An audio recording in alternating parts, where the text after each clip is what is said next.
Welcome to home tutorials. Basic accounting terms के series में आज हम पढ़ेंगे कुछ और नए टर्म्स, जिसमें हमारा सबसे पहला टॉपिक है बैड डेट्स।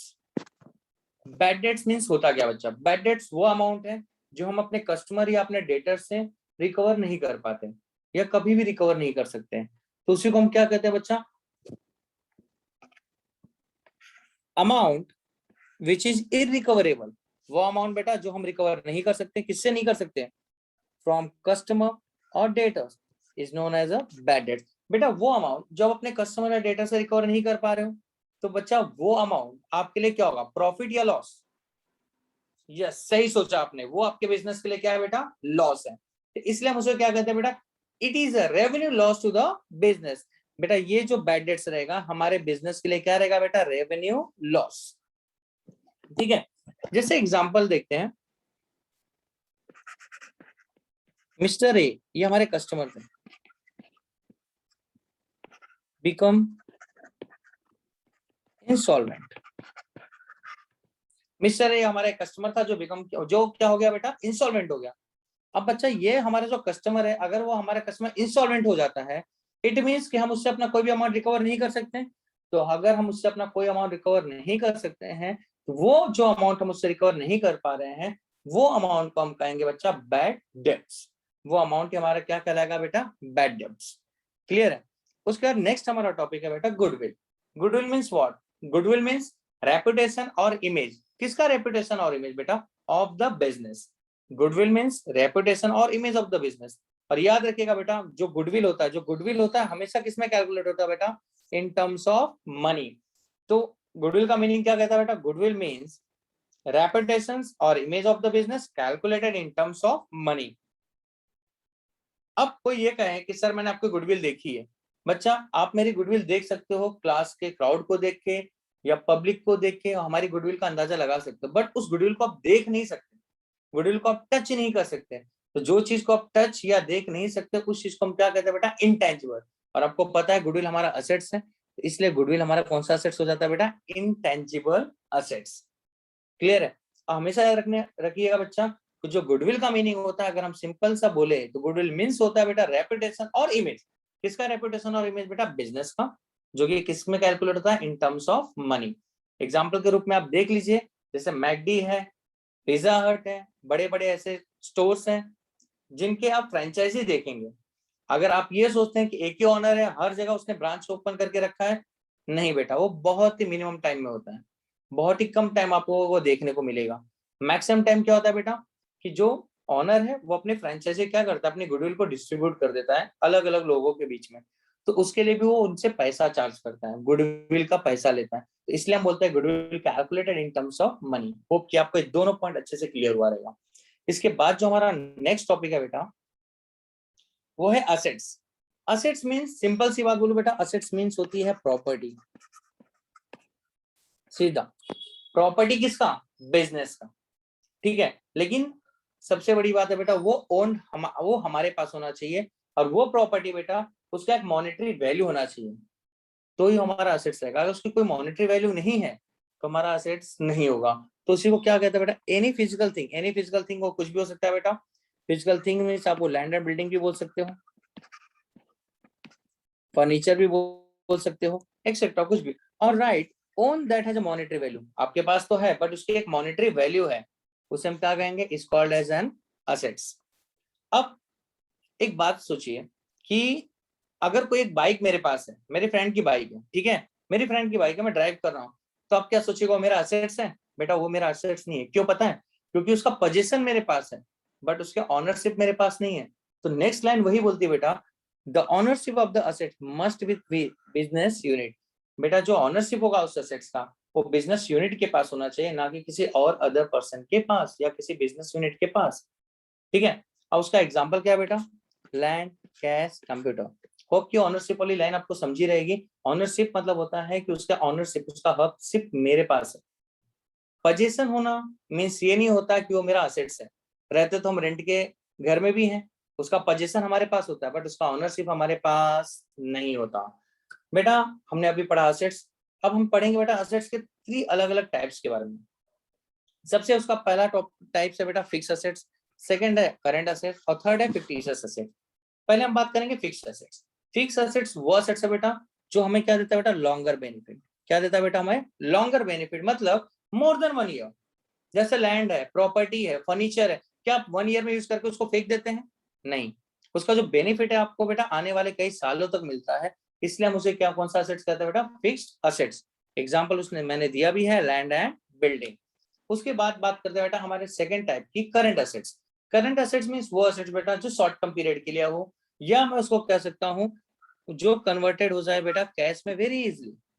ठीक है, इजीली कैश में कन्वर्ट हो जाए। जैसे मेरा आपने कुछ पैसा रखा है, आप मेरे डेटर्स हो, मैं बोलूंगा यार मुझे मेरे पैसे की रिक्वायरमेंट है, आपको मुझे पैसा देना है, तो वो इजीली कैश में कन्वर्ट हो रहा है बच्चा, वो मेरा कौन सा एसेट्स होगा बेटा, करंट एसेट्स। तो उसका एग्जांपल है कैश एंड डेटर्स। जो हमारा थर्ड टॉपिक है बेटा वो हमारा फिक्टिशियस एसेट्स। फिक्टिशियस एसेट्स आप मीनिंग से समझ जाएंगे बेटा। फिक्टिशियस जो एसेट्स है मेरा बेटा वो इमेजिनरी एसेट्स है। इमेजिनरी एसेट्स मतलब समझते ही हैं कि उसको मैंने माना है एसेट्स बट वो मेरा एसेट्स नहीं है। एग्जाम्पल के लिए मैं बात करूं, एडवर्टाइजमेंट फॉर 4 ईयर्स, इसका मतलब होता है बेटा अगर मैंने एडवर्टाइजमेंट किया 4 साल के लिए, जैसे एक एग्जाम्पल देता हूं, मैंने 4 ईयर्स के लिए, अब मैंने एडवर्टाइजमेंट का एक्सपेंस ही कर लिया और उस एक्सपेंस का अमाउंट है बेटा 40 लाख। अब बच्चा अगर 40 लाख रुपीज में अपने बिजनेस में दिखाता हूँ तो इससे मेरा कहीं ना कहीं लॉस हो सकता है बिजनेस में, या तो मेरा प्रॉफिट रिड्यूस हो सकता है। तो मैं क्या करूंगा बेटा, ये 40 लाख को इक्वली 4 ईयर्स में मैं डिस्ट्रीब्यूट कर दूंगा, मतलब 10 लाख ईच ईयर। जैसे फर्स्ट ईयर आया बेटा, मैंने 10 लाख क्या किया, एक्सपेंस में दिखा दिया, और 30 लाख कहाँ दिखा दिया बेटा, असेट्स में। बट ये मेरा असेट्स नहीं है, मैं बस उसको शो कर रहा हूँ, ये मेरा फिक्टिशियस असेट्स है। नेक्स्ट सेकंड ईयर आता है बेटा, अगेन मैंने 10 लाख क्या दिखा बेटा, एक्सपेंस में दिखा दिया, तो मेरा असेट्स में यस कितना बचेगा बेटा, 20 लाख। थर्ड ईयर फिर 10 लाख इसमें दिखा दिया मैंने एक्सपेंस में, 10 लाख कहाँ बचेगा बेटा मेरा, असेट्स में। फोर्थ ईयर 10 लाख मैंने एक्सपेंस में दिखा, ऑटोमेटिक फोर्थ ईयर में मेरा असेट्स का जाएगा बेटा 0। तो इसलिए मैं इस एसेट्स को क्या कहता हूँ बेटा, फिक्टिशियस एसेट्स है, वो इमेजिनरी एसेट्स है। अगर मैंने फॉर एक एग्जांपल बेटा मैंने एडवर्टाइजमेंट किया 40 लाख का एडवर्टाइजमेंट किया, और नेक्स्ट ईयर सोचता हूँ यार चलो मुझे बिजनेस बंद करना है, तो मैं अपने एडवर्टाइजमेंट जो मैंने बैनर्स थे वो मैं सेल करना चाहूंगा, तो कोई परचेस करेगा क्या, कभी नहीं करेगा, तो उसका कोई रियलाइजेबल वैल्यू भी नहीं होगा। बट मैंने उसको असेट्स माना है, क्यों माना है बेटा, क्योंकि मुझे अपने लॉसेस को रिड्यूस करना है, या मुझे अपने प्रॉफिट को रिड्यूस नहीं करना, उसको इंक्रीज करना है। क्लियर है। इसके बाद जो हमारा नेक्स्ट टॉपिक है बेटा वो है लायबिलिटीज। लायबिलिटीज मींस सिंपल से एक लाइन बोलते होता है कर्जा, यहाँ कोई कोई उसको बोलता है लोन, सिंपल सी लाइन, या डेट। ठीक है, लायबिलिटी मतलब वो अमाउंट बेटा जो बिजनेस को देना बाकी किसी और को। ठीक है, वही बोला है amount payable by the business to others, वो अमाउंट जो बिजनेस को पे करना बाकी है किसी और पर्सन को is known as a liability. वो कोई पर्सन हो सकता है, कोई कंपनी भी हो सकती है बच्चा। Example bank loan, creditors, bills payable etcetera. ठीक है, अब लायबिलिटीज जैसे हमने पढ़ा एसेट्स के 3 टाइप्स होते हैं, वैसे लायबिलिटीज के भी कितने टाइप्स होते हैं बेटा, 2 टाइप्स होते हैं, फिक्स लायबिलिटी और करंट लायबिलिटी। फिक्स लायबिलिटी वो लायबिलिटी है बेटा जो लॉन्ग टर्म लायबिलिटी होती है, मतलब मोर देन 1 ईयर। जैसे आप बैंक से लोन लेते हो बेटा, तो बैंक से लोन कितने ईयर्स के लिए लेते हो बेटा, या तो आप 5 ईयर्स के लिए लोगे, या तो आप 10 ईयर्स के लिए लोगे, ऐसा तो नहीं 1 ईयर के लिए बैंक से लोन लोगे, लॉन्ग टर्म लोन्स बोलते हो। ठीक है, और एक याद रखिए बेटा, ये जो फिक्स लायबिलिटी होता है ये मेन सोर्स होता है, याद रखिएगा, मेन सोर्स ऑफ फंड होता है, ये हमेशा रखिएगा, आपके फंड का मेन सोर्स होता है ये, मतलब इससे जो पैसे आते हैं उससे आप फिक्स एसेट से परचेस करते हैं मोस्टली, ऐसा होता है। ठीक है, और उसके बाद जो हमारी करंट लायबिलिटीज है, करंट लायबिलिटी मतलब शॉर्ट टर्म लायबिलिटी, वो लायबिलिटी बेटा जो विद इन अ ईयर मैं उसको पे कर दूंगा, just like a creditor. Creditors वो पर्सन है बेटा जिससे मैंने क्रेडिट में कुछ परचेस किया है, तो 1 2 3 4 मंथ्स में मुझे उसको पे करना ही है। लाइक बिल्स पेबल, वो भी वही पर्सन होता है जिससे मैंने कोई चीज लिया हुआ है, परचेस किया है क्रेडिट में। ठीक है, तो ये मेरा कौन सा लायबिलिटी होता है बेटा, करंट लायबिलिटी। तो दोनों में एक बार मैं फिर से बता रहा हूँ बेटा, फिक्स लायबिलिटी वो लायबिलिटी है जो हम मोर देन 1 ईयर के लिए लेते हैं, मतलब 10 ईयर्स के लिए हो सकता है, 5 ईयर्स के लिए, 15 ईयर्स के लिए हो सकता है, वो हमारी जो लायबिलिटी होता है बेटा उस लायबिलिटी को हम फिक्स लायबिलिटी कहते हैं। और करंट लायबिलिटी वो लायबिलिटी है बेटा जो हम शॉर्ट टर्म पीरियड के लिए लेते हैं, मतलब लेस देन अ ईयर, हमारी कौन सी लायबिलिटी होती है बेटा, वो करंट लायबिलिटी। बेटा ये असेट्स एंड लायबिलिटीज के टॉपिक बहुत इंपॉर्टेंट है, उसको अच्छे से समझ लीजिएगा। उसके बाद हमारा जो नेक्स्ट टॉपिक आता है बेटा वो आता है सॉल्वेंट, जो हमारे असेट्स और लायबिलिटी के ऊपर ही डिपेंड है। ठीक है, सॉल्वेंट कौन होता है बेटा? मैं बोलूंगा ये पर्सन सॉल्वेंट है, तो मैं कैसे बोल सकता हूँ? तो मुझे दो चीजें उसकी देखनी पड़ेंगी, क्या वो पर्सन के पास असेट्स कितना है और उस पर्सन के पास लायबिलिटीज कितनी है। ठीक है, मुझे ये दो चीजें देखनी। अगर मैं देखता हूँ बेटा उस असेट पर्सन का असेट ज्यादा है और लायबिलिटी कम है, तो उस पर्सन को मैं कहूंगा बेटा पर्सन सॉल्वेंट है। और अगर उस पर्सन का सर असेट्स इक्वल टू लायबिलिटी रहा तो क्या कहेंगे सर? बेटा अगर उस पर्सन की असेट्स और लायबिलिटी दोनों सेम है तो भी वो पर्सन को हम कहेंगे बेटा सॉल्वेंट पर्सन।